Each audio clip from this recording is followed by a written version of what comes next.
So I think we're going to start. Sounds good. Let's do it. My name's Aimee Carruth, and I'm having an evening with friends. My nephew Nick has invited us to all be here, and it's kind of a discussion on metaphysics and spirituality and who's on first, I guess. Talking about engineering and energy and how things come together and how beliefs work with physiology. And, you know, I'm open for all kinds of questions, and God knows I've been pontificating for a couple of hours now. So, but yeah, no, this is where we're going here, I think. So anybody have any questions, please jump in, because you've been hearing me talk. My background is that I was part of the NIH panel when they opened up the Office of Alternative Medicines. I'm a patient advocate for integrative medicines. I am a holistic practitioner. I do a very unique style of work called Axiatonal Light Grid, where I hear light and sound in my hands when I touch people, so that everything that is has a blueprint. Human beings have a very specific blueprint. Dogs have a blueprint. Blue whales have a blueprint. Yeah, dogs have a blueprint, I know, baby. And oak trees have a blueprint. So it's the configuration of the blueprint that actually is an energetic diagram of who it is that we are as a being, as a species. And how that comes together is light and sound. So the light and sound portion of who it is that we are, if something is not balanced or healthy, there will be a sound that comes along with that that actually sounds to me like sour, or I'll have a taste in my mouth on something that isn't correct. Some people, that's called synesthesia, by the way. Some people have a different sense that would pop up for them. Smell. Nick has smell that will tell him something is balanced or healthy. Truth, lies. I can't even. Nowadays, it's gotten to the point where I can read somebody so well that it affects me to the point I have to tell the truth. It's horrible, the smell.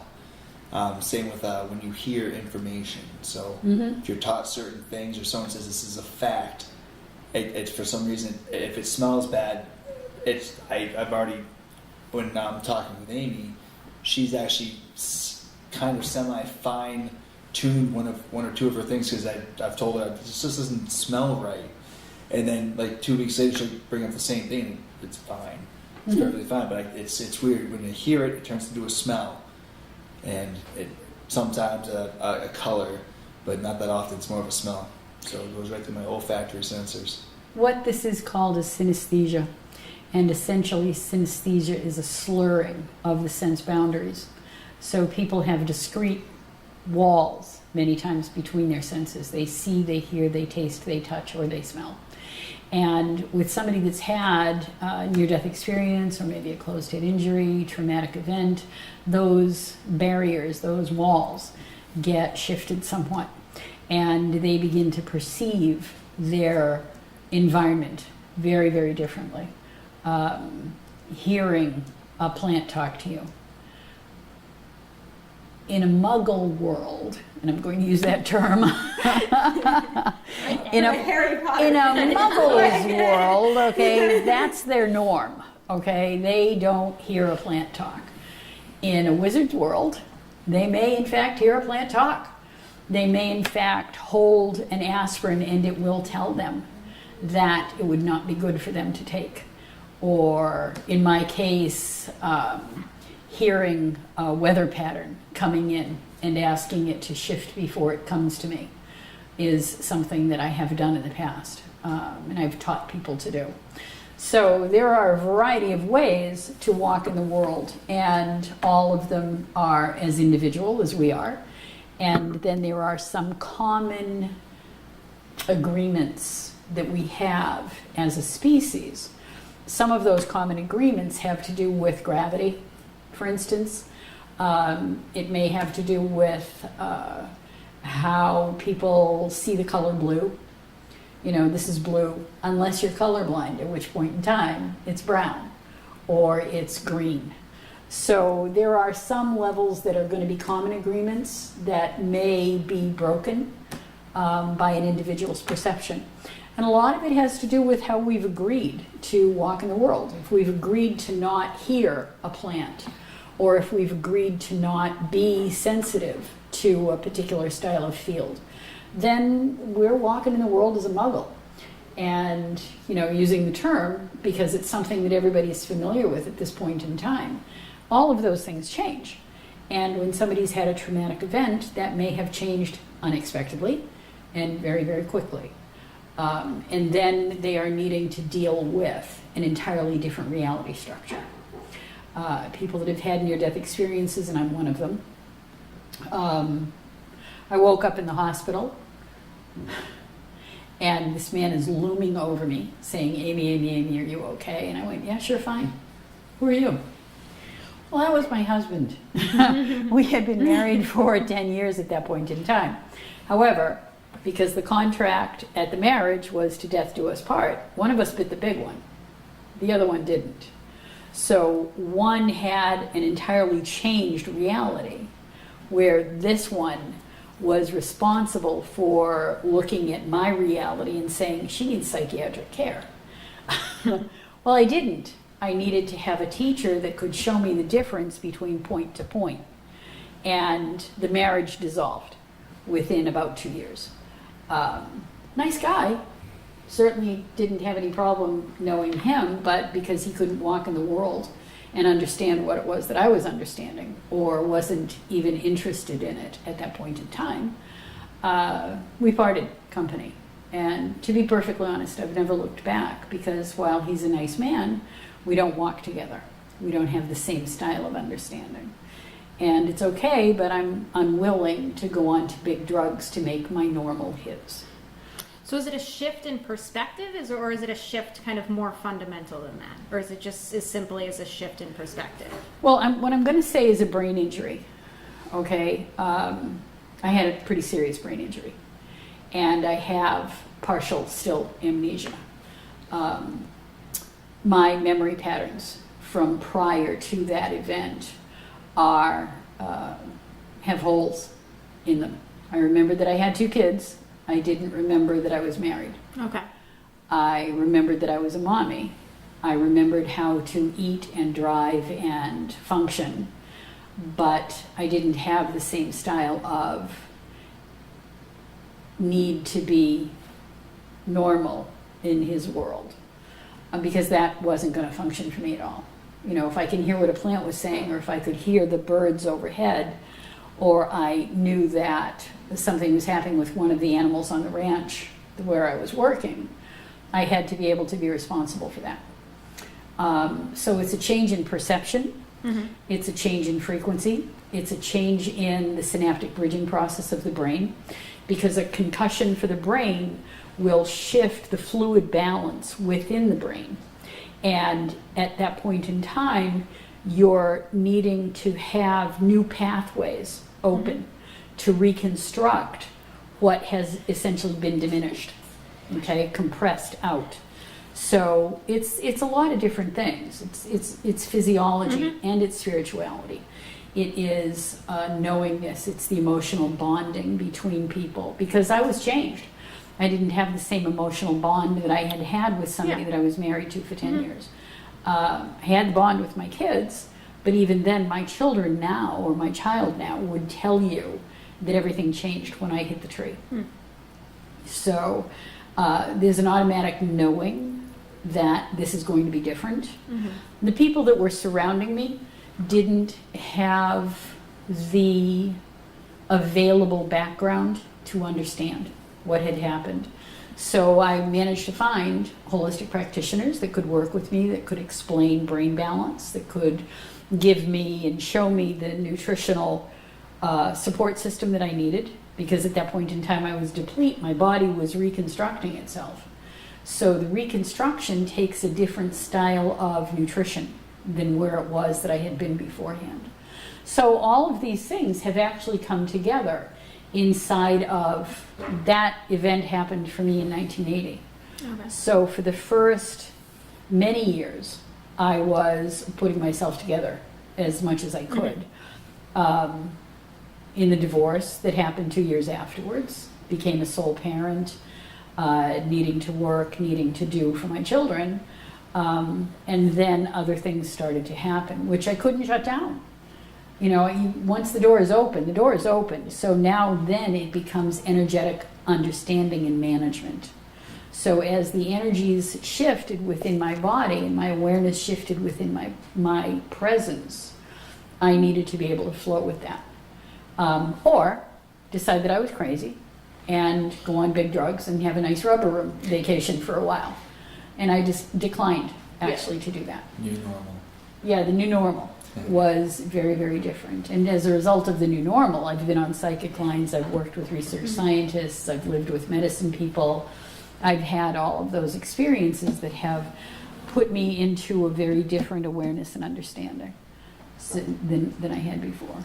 So, because I've heard myself say all of these things. Somebody come up with a question. Come on, guys. Yeah, it's really quiet here. Tell us about Axiatonal. All right. The style of work that it is that I do. Yes? Oh, no. I want to hear this. Okay. I love the explanation of the Axiatonal. It's so interesting. Well, everything that exists as a physical form has a blueprint. Everything. All blue whales look alike. All oak trees are built the same, essentially. All dogs are put together the same way. Human beings, 2 arms, 2 legs, hopefully 2 eyes, 2 ears, nose, mouth. 1 head, hopefully. That follows an energetic blueprint of a species. Okay? And that energetic of a species is light and sound.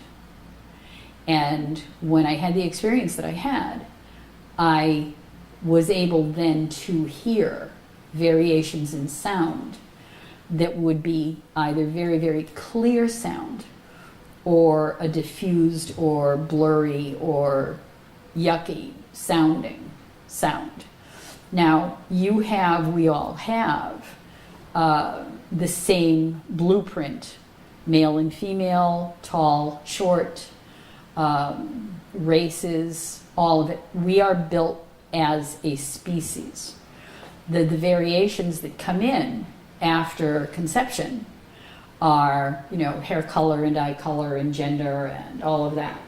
But what happens is the actual blueprint stands prior to all of those things. So, inside of an awareness or an understanding of the fact that there is a creator, call it God, call it Allah, call it priest, goddess, call it whatever you want to call it.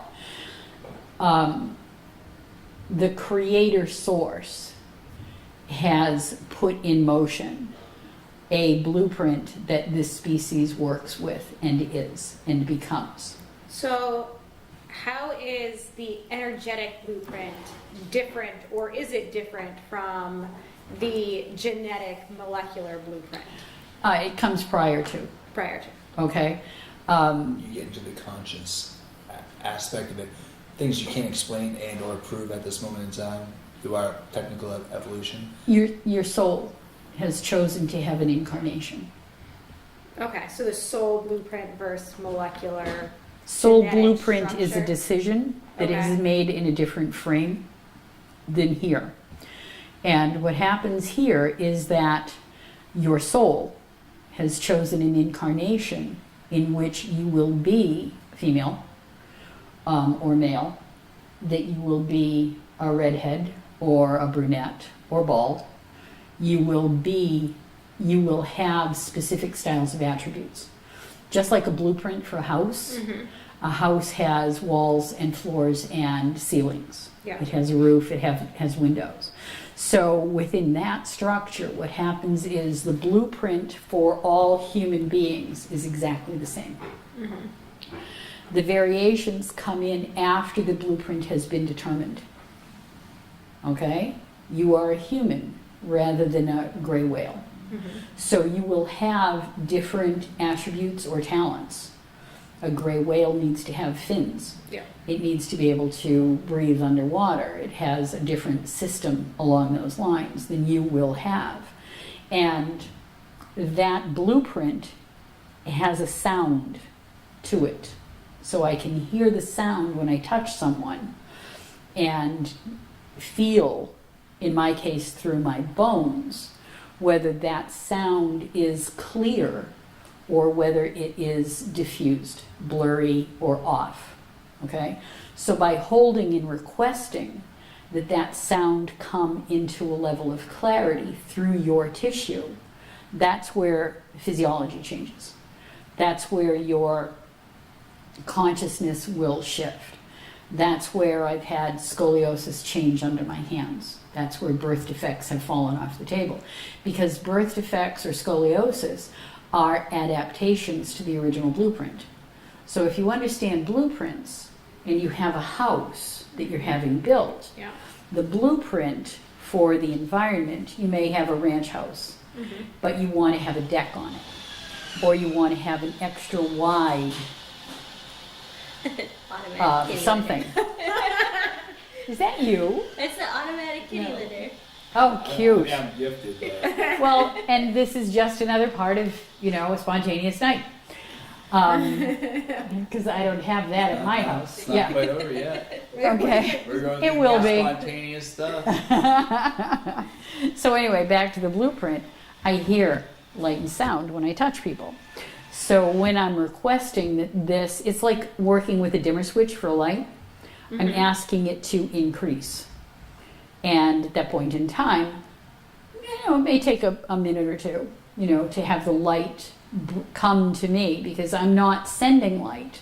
There's a difference. Most work sends light, and it's based on the practitioner's assessment of too much here, not enough over there. I have to regulate this to have this happen. I don't need to do any of that.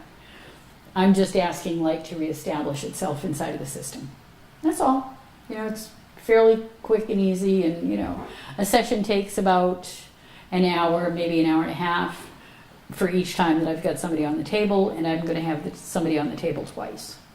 So inside of having somebody on the table twice, maybe a total of 3 hours, 3.5 hours, that's where I've had actually scoliosis shift for a client.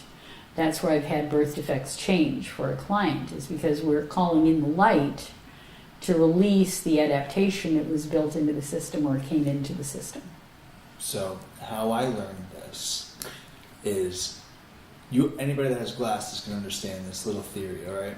So if you have a lens and light, everything that we see is light reflection. And our eyes are processing it, and the brains say that's brown, that's black. So it's us that give it color, give it shape. All right, so imagine if your eyes all of a sudden started getting little dots in them. We all have those floating things, and we start rubbing at it. So if it's blocking the lens on, say, your glasses, what Aimee is able to do is take those lenses and clear them off like you would clear your glasses, or I would wipe the bug out of my eye that just flew in there. So our clear, it's like, because when a bug flies in your eye, it's instantaneously, you're like sitting there, it's now blurry. You start getting seriously affected. You really can't walk straight. It's affecting your entire person, that little small bug. So what Aimee does is she can actually just clean that lens off and allow the light in there. It takes several times. I mean, how often do you have to clean your glasses? Very often. This is a disgusting world that we live in. So it's going to affect us on a daily basis. Anxiety, negative energy, everything like that. It's going to affect our lens every single moment we wake up. And we're just looking around at all this happy that's going on. So individuals like Aimee's able to just wipe that slate clean for a short period of time. And then maybe you can control it.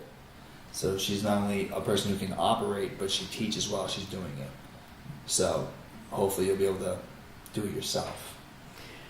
Well, the Axiatonal, I only need to see somebody twice, because what it is, energy is always a wave. It's a wave, or it's a photon, so it's static. But I'm working with a wave, where the wave, I'm calling in the energy through the person's tissue to me. I can hear the changes in the body. What will happen is I'll see somebody on a Monday and a Wednesday. And what'll happen is Monday, the energy comes in as a wave, and then it begins to diminish down. Okay, so I see them again on Wednesday, and what happens is I call the energy up again, and then I stabilize it through a series of seals, is what they're called. And that's it. I could tell in 5 years that somebody has had that work or not. And I have people that have come back again because they are maybe practitioners, and they want a deeper level, because every time that happens, they move into a deeper level of an awareness and understanding. They connect the dots differently. You know, I've done this work with people down at various groups inside of the United Nations. And what those people have come back with is that they can walk into a room and then know exactly who it is that will be productive for their project. There's a level of how to connect in a deeper way as a spiritual being of light, rather than being your basic muggle, okay? So my teacher, and I was trained in this, my teacher spoke about this as being a spiritual initiation. And in fact it does.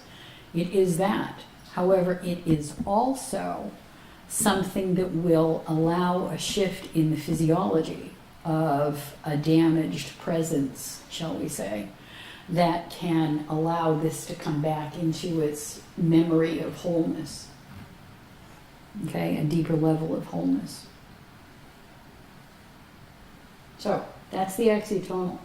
What happens is, like a horoscope has 12 different houses, okay? And I am not a good artist. I'm not either. There's a reason why I went into science and not arts. No judgment. So as a scientist, is this making sense to you? Yeah, I mean, to some degree. So I'm still, I'll be honest, kind of stuck on the like molecular structure and still trying to grasp kind of the energy, but I get the blueprint, so that's kind of like helpful to me. I have scoliosis, like not crazy, but like a little bit.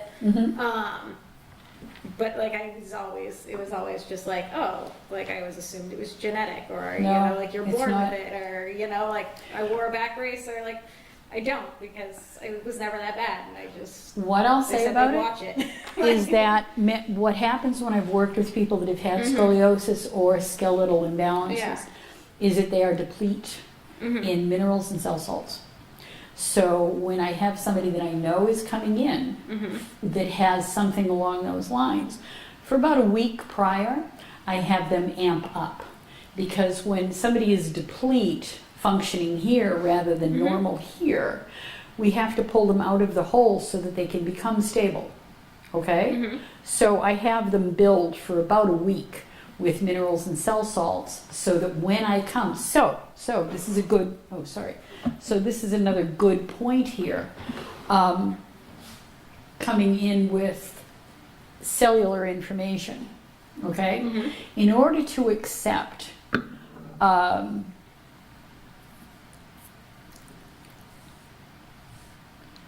light is information.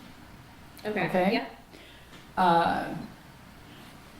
An astrologer will read your astrological house, okay? Well, each one of these 12, if you will, have a different style of information, okay?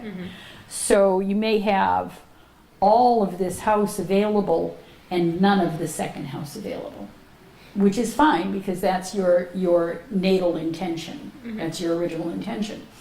But the adaptation, when somebody has been birthed, or in the pregnancy, if mom doesn't get the right nutrition, she lives in a polluted area, environment, that's going to change how the information of who it is that you are comes into you.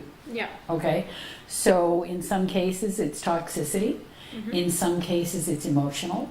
In some cases it may be an adaptation emotionally when you get to first grade and you're told that you can't do that. Okay? So that light will always try to be constant, but it may need to adapt. Okay? So many times with scoliosis in particular, many times what happens is it becomes more pronounced at adolescence, when a young woman is becoming more visibly female, and she doesn't want to be in competition with mom, or she doesn't want to attract attention from the other gender. So she'll begin to hide somehow. So she hides her breasts or something along those lines. So that's an adaptation, I can see that. okay? Yeah.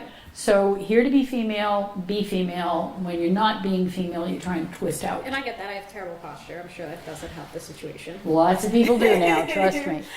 So what happens is when I do the work, I'm asking to have what has been not clearly present inside of somebody's system to become more clearly present. That's all.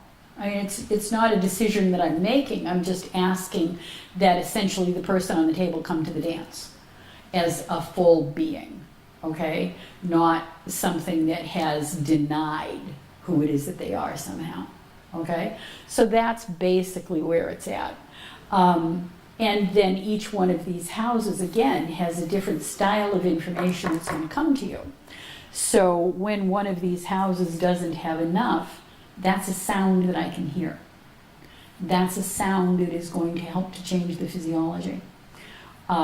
With brain injuries, because I've worked with a lot of them, what happens is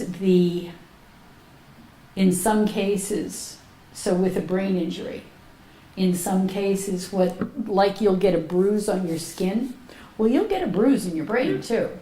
And in some cases, what I've had is that scab that has never scabbed, but it's lodged there, opens up and leaves the body in nosebleeds. Okay, I've had that happen 3 or 4 times with brain injuries very specifically. And then the people's lives change because what had been diminished or prohibited then is allowed to flow. Okay? So Crying does that as well. yeah, it does. It can, sure.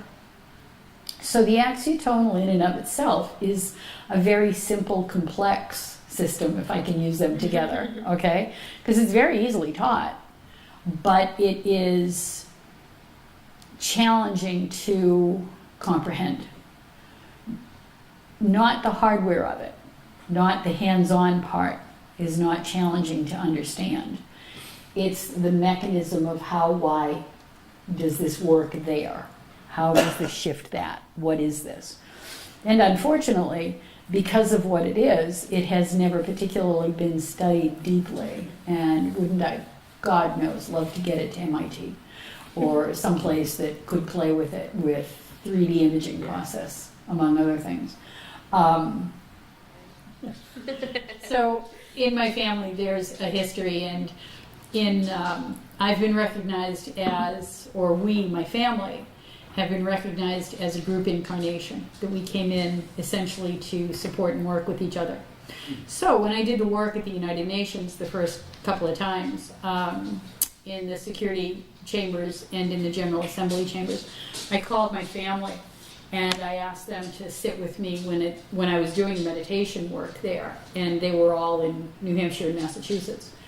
So for about 2 hours, I was down at the UN setting up a couple of pillars of light. And what happened is they became a tuning fork, so that the energy from that particular space in this particular country for the UN has broadcast itself into other United Nations areas throughout the world that I know of. According to the medicine people that have gotten back to me. And they can sense changes in it when it happens too. So I was going to get back here to cell structures so that you could understand a little bit better about that. What happens, okay, so you've got an outside membrane lining for a cell. Yes. That's the coherence, that's what's holding it together. Sound will break that, by the way. Okay. Okay, when the atomic bomb hit in Japan, most of the people there were killed by the sound wave that hit prior to anything else, all right? So it literally will dematerialize physiology, okay? So when you picture a cell, this has been in Scientific American, and I've got the paperwork, but not with me. what has been determined is that there are, it looks like a soccer ball with small, like, triangular sets on it, okay? Well, those are open or closed gates. So what happens is when a gate is closed, then people don't receive that particular style of information. Okay. When a gate is open, they get the information because the DNA is within the cell, okay? Yep. So the membrane lining is what actually controls the mechanism of the cell activity. Okay. Yep. So inside of that, when you are deplete in a style of nutrition and you start to amp up on it, what will happen is that gate that has been closed will open. Yep. Okay? Pollution will do this. A pollution, you're in a Superfund site Yep. and all of a sudden, you know, you're pregnant and this has happened. Okay? So the babies that are born inside of that site may in fact, not always, but may in fact carry essentially what would then be a genetic abnormality. And then there will be mutations Yep. to the species at that point in time, which, as I understand it, now with epigenetics, which is a different style of a study, that will be able to be shifted. We can shift our genetic alignment with sound and nutrition.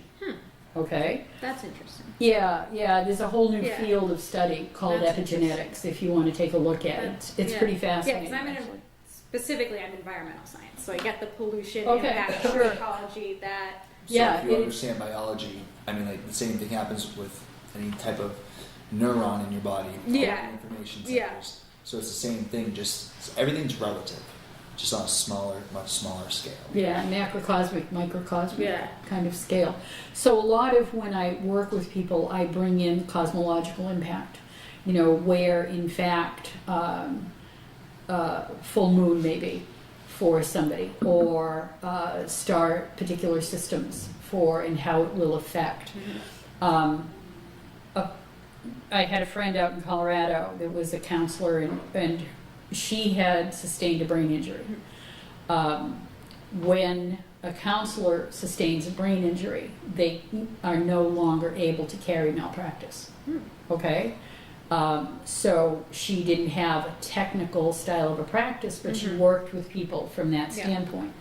So she called me, or I called her one Monday, Tuesday, and she had needed to put virtually all of her clients in the hospital. And I said, you know, she was exhausted. And I said, well, you know why that happened? And she said, no. And I said, well, it's easy. We had 2 barometric pressure shifts in a full moon. And she said, that has nothing to do with anything. And I said, you need to understand a barometric pressure change will change the fluid balance inside of the body.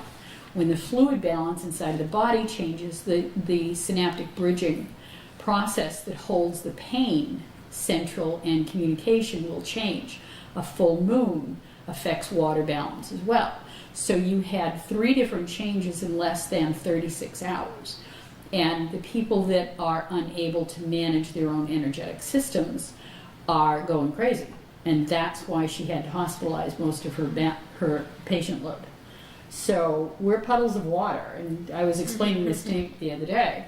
You know, we're puddles of water. And unless the water is balanced and healthy in the way that we can maneuver through the planet, then we're going to have all kinds of issues. Migraine headaches in many times are a lack of fluid inside of the body because the fluid drops out and then everything surges forward, you know, inflammation, for instance, inside of the brain. So when in fact you have a soccer ball that has open and closed portals of information, those can be changed, and then that would activate a different style of a potential inside of the DNA. Okay. Okay? So not necessarily a hair color change, Yeah. but an activation with a different way to listen to the environment. Because we're mammals. We're built in order to be able to handle and work within our environment as a coherent whole. And because what we've done as mammals is we've shut ourselves off. We have rubber-soled shoes that don't allow information to process through the earth to our physiology. We have buildings that are insulated so that we can't hear what's happening on the outside. And we have an overload of now electronics around us, which also dull the information coming into us at all times. So everybody's nodding. Well, it's like I agree when with it's snowing outside and you're standing in a field. When it's normally not snowing, you can almost hear the radiant sound bouncing off of the trees or even the dirt. But when it's snowing, for some reason, there's like that buffer to the frequency. You can't really explain it, but the frequency is just not reaching your ear as strongly as it would without the snow falling. Mhm. So pollution, everything like that, just adds a little bit of a buffer zone between the healthy frequencies to get to you. So it's muffling your sound. That's pretty much. And separate but all together here. I was interviewed years ago by a psychiatrist that wanted to have the most powerful indicator of the body-mind-spirit balance. Okay? And I laughed and I said the easiest one is a blush. Because the only thing that's happened is you've had a thought. And that changes your entire physiology in less than 2 heartbeats. You had a thought. It doesn't have anything to do with anything. But you had a thought. And then your entire physiology shifts. So that's how powerful what you think actually is. It's incredible. It's incredible. I have a question with your gates. Can you sense in somebody like what kind of like potential they can have as? It's not my job. It's not my job. My job is to just ask their soul to come through as clearly as it can, with no judgment. So if I were to go on in with an agenda, that would diminish the actual impact of the work. Okay. You know, certainly I can tell people after the fact. I had a woman down in Manhattan that I worked with, and she was an Oriental woman. And she came in for the second session, and she asked me if I had heard anything unusual in the first one. And I said, yeah, I had. And she said, what was it? And I said that I'm working on royalty. And she, in fact, was the granddaughter of the king of Korea. And she was in ancient times, okay? And still now, in some degrees. Royal house was bred to royal house. We have bloodlines throughout the planet that, and I worked on a ranch. So when you breed for trait, okay?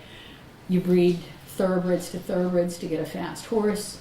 You breed draft horse to get a heavy puller. You breed big heavy dogs to pull, okay? So you breed for trait. So the most powerful traits are the bloodlines that you look at. Now, what happens with royal house to royal house is that, and we all have the same potential because of the gates of light, okay? We're all structured the same way. But some gates are more open if, in fact, that particular breeding will have occurred, okay?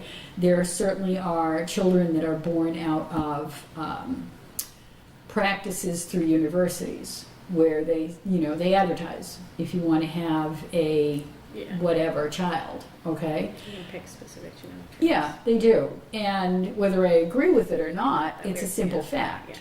Yeah. You know, I mean, a bloodline is a bloodline is a bloodline. And I do like Arabian horses. Now, really, I do. And a grade horse that doesn't have that pedigree, or a Mustang, is going to have exactly the same potential, but it's stronger in a bloodline that has been bred specifically for that. But then you get ancillary traits that are maybe not as advantageous. Oh yeah, absolutely. Oh, absolutely. Oh yeah, absolutely. The aunt that's locked in the attic. Okay. Yeah. Because there has been incest at that point in time. Or you know, get, sure. for instance, dogs with hip problems that are purebreds, where they can be Absolutely. really good at one thing, but They suck at something else. So, exactly. Or, that they're always Yeah. going to have Hip problems. dysplasia, yeah. Yeah, sure. So, there are both advantages and disadvantages to that. And I'm certainly not going to weigh in on a lot of, what I think about it, Yeah. okay? Because that is historically been proven to not be a real healthy way of walking in the world. Human Yeah. race to go that direction. Yeah, not so Different much. story, That cute little, no, not going there. So, Survival of the fittest. well, and that usually would be a mongrel. Survival for what works best. Like let's. Well, and Yeah, typically, I agree. there are dogs that can't be fed specific styles of food because they will not thrive on it. But a mutt out in the anything. wild will eat anything. But you look at And- even in the United States, I mean, the outbreak of peanut allergies and Yeah. allergies, whereas you look at third world countries and they give peanuts as supplements all the time because it's Autism. high nutrition. autism. It's this, I You know. mean, it's that environmental thing, and I guess Yeah. that's probably where Sure, I it get is. on board You for know, sure, but it is that. Too much specialization usually creates its own Yeah, problems. yeah. Actually. Kind of So makes when life- I do this work, what may have been recognized as a genetic would not have necessarily been that. It might have been simply an adaptation that now, if it's opened, doesn't need to be there any longer. An adaptation with scoliosis or, I'm trying to think about some of the other things, brain injuries, a lot of brain injuries I've worked with. Yeah. Not a lot of children, because typically, and I found this out in your family, typically a child prior to adolescence has their original sound pretty much intact, unless there's something going on with, birth pollution, that kind of thing. Pretty much intact. Adolescence is usually when a lot of those shifts change, because people twist themselves to be either hidden or open. So is it again this kind of perception in who you want to be, Yep. kind of your own influence on who you become? Confidence. Or the acceptance of somebody else's influence. Yeah. Wanting to impress others. Yeah, that definitely happens. Bullying, Yeah. even though you're not Yeah, everything. Sure. That type of Just situation. fitting in, and you're Yeah, kind fitting of in. human nature to fit in And and then Yeah. kind of that assimilate also to society. revolves around the energy Yeah. around you, what you Oh, surround yourself definitely. with. Oh, I definitely. mean, it's a yin and yang aspect. You can't necessarily be 100% yourself because you might be ridiculed for being open about it. Oh yeah, hello. So like the goths, like that type of spirit, but they get to the. I mean, like if you're dressing in all black, you're obviously drawing attention to yourself, whether you know it or not, or like it or not, or if that's your point or not. It's happening, but they don't care. So along those lines, there are other people that are just they're so locked up. I was a very quiet person outside of my family, and up until my second deployment is when I came out of my closet of like energy or whatever. Yeah, just And grew into yourself. I Yeah. became crazy and fun and outgoing, and I didn't really care who was around me. Nothing was ever really that scary to me. But I understand where I acted completely different than what I wanted to or felt comfortable acting. Yeah, no, Sure. I mean, I definitely, I remember in high school, I went to a regional school, so, we got to a regional school and kind of you made new friends, and I had my best friend, she, really wanted to be popular, and I, really didn't care. And it's we ended up, we were really close, we had completely different experiences, and who we became ended up being completely different because of kind of that perception and our desire not to fit in, and that Right. definitely shaped our experience in life going forward. Sure. One of the things that, because I work with kids that are sensitive, okay, and inside of not wanting to be a wizard when you're actually a wizard, and then hiding aspects of yourself, that will shift your physiology as well. Not wanting to see. New normal. New normal. But not wanting to see, then shutting down the eyesight. Yes. Okay. I did not do that. Yeah, no, you didn't. Somebody else that we know does, or did. Did. And actually then there's also a role modeling of if there's somebody in your family that you totally admire and are drawn to and happens to have something like macular degeneration. He was the physicist that I was dating in Manhattan, had macular because his grandfather did. And I brought him down to the same research scientist who then did the session work and then took me aside and said, Aimee, he can see. So it's more of a He doesn't perception than want actual to. genetic thing. Yes. Yep. He shut down is because he wanted to be like his I grandfather. believe that. Everything's perception. Well, I mean, I believe in the placebo effect, so Sure. you know, I mean, I have no doubt that Dr. Wayne Dyer. Yep. He's been involved in more than over a dozen studies where they've tested over 1,000 people with a placebo. One of the biggest ones that's actually documented is that one of the knee injuries. Mm-hmm. So they took 1,500 people, all random, but everything's revolving around the knee. So they took the non-real, like, serious ones, and they're like, all right. So they set up 3 different stations. They had people that actually got the knee surgery done, and they had people that just got their knee cut open and cleaned up. Yeah. And then just another section of people where they just splashed water on their knee, and they just sat there and acted as if the surgery went through. Yeah. It never happened. And then after about 3 months, they all just went through and they Yeah. found who actually was affected by the placebo effect, who wasn't. Oh, I'm 100. Yeah, placebo effect is definitely. Oh, it's massive. It's what we live off of. Yeah, again, perception. Exactly. Like you think it happened, then you feel like it happened, and then you're gonna. You whether look just at any believe it, yeah. advertisement of working out. Try these supplements. Yeah. You're It's like, like those man, I have same energy. supplements are in chicken. Like, yeah, like. Well, as far as the supplements go, we live in an environment that really and truly doesn't have nutritional impact any longer. Our entire environment has been screwed for 40, 50, 60 years at this point in time. So what nutritionally we would have had in an orange 40 years ago, we don't have now. And so supplements actually do have an impact inside of your I was more or less physiology. talking about the energetic ones where they just dump a bunch of chemicals down your throat. Yeah, yeah. And you got So about you'll buff up. 5 hours worth of vainglory. Yeah, yeah, yeah. So Yeah, you feel crap. Or the little blue pill, which overrides a lot of things too. Now there was something that I was going to say here, and I can't remember exactly what it was. I So wasn't reading it'll it. come back eventually if it's supposed to. So, any more questions?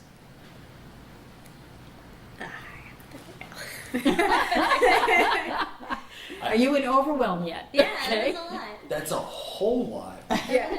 You ladies have no idea what you just got in yourself into. See, it's gonna hit you. I'm normal. That's why I'm energetic. You're falling asleep. You're like I know. This in is like. all these blank staring forward. I looked at each one and I'm like, I've been to each one of those stages. This is so perfect. I'm on this side of the fence now. So I'm like, man, this is what I'm through. This is what she sees. This is so nice. Man, that's I love it. It's so much fun. It's I like really that. enjoy it. Do. feels good. Yeah, yeah, it does, doesn't it, huh? The new norm. New norm. Nothing's really that weird anymore. It's so true. So, do you have any questions, Paul? It's This fun. entire time I was like, I've been watching this video this entire time. So hey, I'm gonna point something out. You might, while going through it, you're gonna see my head dart over to the kitchen 3 to 4 times. If you hear anything during that, someone was screaming 5 feet from me. You probably heard it, but you're numb to things like that. Yeah, I don't hear anything But anymore. yeah, that was scary. It was when you were talking about the Axiatonal, Okay. I believe. Pretty certain. No. It's an interesting space to be because Yeah. when my daughter was at Children's Hospital, Mhm. okay, so I started this off with I had lost a daughter to cancer. I lived in Denver Children's Hospital with her for 3.5 months. And then it was another 3 months before she passed. None of the kids on that ward died the entire time that I was there. Because what I did was I expanded my energy.